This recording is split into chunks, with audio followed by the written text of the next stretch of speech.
Time is money. ইউকেতে যারা bachelor বা মাস্টার্স প্রোগ্রাম প্রসিড করতে যেতে চাচ্ছেন তাদেরকে একটা পুরনো প্রবাদ বলি, সেটা হলো টাইম ইজ মানি।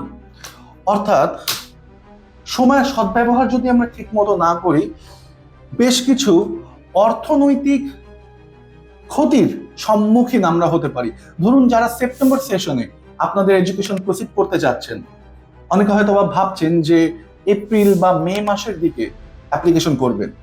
একটা ব্যাপার কি জানেন, বর্তমানে ইউকেভিএ অর্থাৎ হোম অফিস ভিসা অ্যাপ্লিকেশনের এগেইনস্টে ডিসিশন দিতে নিয়ারলি 2.5 মাস 3 মাস পর্যন্ত সময় নিয়ে নিচ্ছে।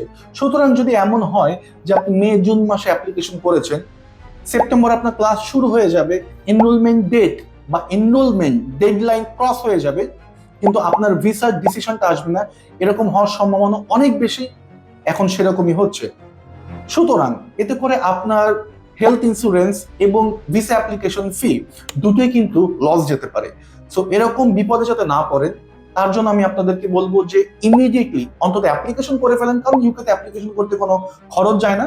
আগে ডিসিশন নিন আপনার একাডেমিক ব্যাকগ্রাউন্ড অনুযায়ী কি কি অপশনস আপনার জন্য আছে, সেটা আমরা ভালোভাবে বোঝার পরে ডিসিশন আপনি নেবেন, তারপর আমরা অ্যাপ্লিকেশন করব। Thank you so much.